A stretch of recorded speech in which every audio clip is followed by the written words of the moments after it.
పవన్ కళ్యాణ్ గారి పనితనం ఎలా ఉంది? చాలా మంది కూడా పిఠాపురంలో ఏం జరిగిందని చెప్పి విమర్శిస్తారు. మీరేమంటారండి దాని గురించి? చాలా బాగుందండి. ఉదాహరణకు వస్తే సామలకోట పిఠాపురం రోడ్డు ఇది వరకు చాలా దారుణంగా ఉండేదండి. యాక్సిడెంట్లు అయ్యి పిల్లలు బైకుల మించి పడిపోవడం, ఆటోలు తిరగబడిపోవడం చాలా ఇదిగా ఉండేదండి.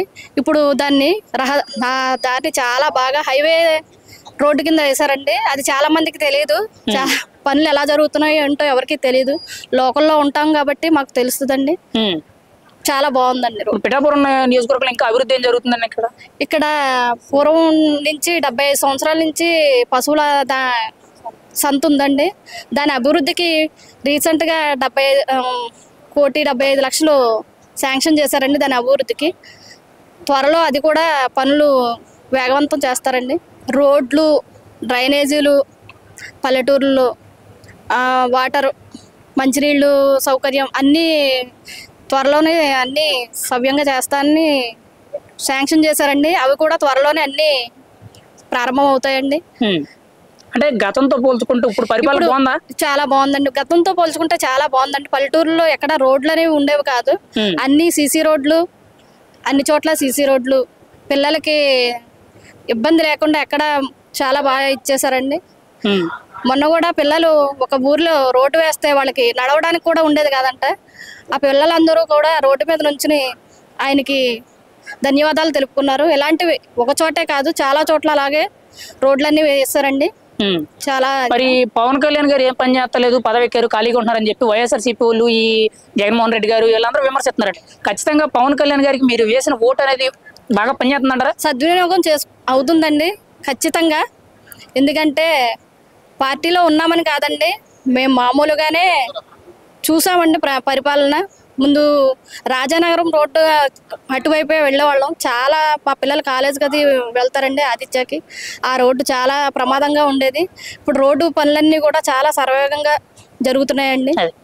ఖచ్చితంగా రాష్ట్ర కూటమి ప్రభుత్వం అధికారంలోకి వచ్చిన తర్వాత మాత్రం రోడ్లు బాగున్నాయండి. అది సన్నగా మిగతావన్నీ జరుగుతున్నాయండి. మరి ఈ సంక్షేమ పథకాలు ఇవ్వలేదని చెప్తున్నారండి. సంక్షేమ పథకాలు మీకు అవసరమా? మాకైతే అవసరం అంటే మాకైతే అవసరం లేదండి. ఉన్న వాళ్ళకి అవసరమే, కానీ కొంచెం టైం పడుతుంది కదండి. ముందు గత ప్రభుత్వం అన్ని అప్పుల్లో కూరుకుపోయి ఉంది. దాని నుంచి కొంచెం బయటపడాలి కదా. 9 నెలలే కదండి అవి వచ్చింది. కంపల్సరీ కూడా ఆ పథకాలు కూడా త్వరలోనే అమలు పరుస్తారండి.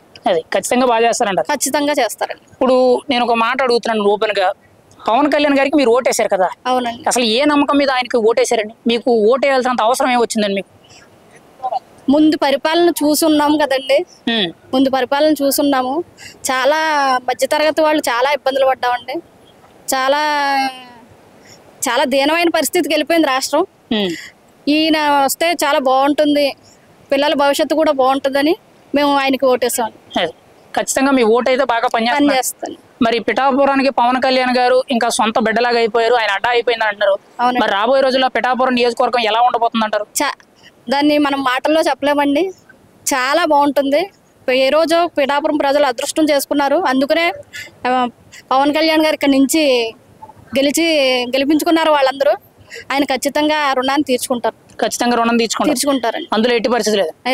మరి ఆయన సీఎం అవుతారని చెప్పి ఎప్పటి నుంచో కూడా చాలా మంది కూడా అంటూ ఉంటారు. ఈ రోజు డిప్యూటీ సీఎం అయ్యారు, అక్కడ వరకు కూడా అందరికీ ఆనందే. మరి సీఎం ఎప్పుడు అవుతారు అంటారు? ఖచ్చితంగా అయ్యే అవకాశం ఉందంటారా? అవుతారండి త్వరలోనే ఖచ్చితంగా. ఇప్పుడు కాకపోయినా వచ్చేసారైనా మళ్ళీ ఖచ్చితంగా మీరందరూ సహకారంతో కంపల్సరీ సీఎం అవుతారండి.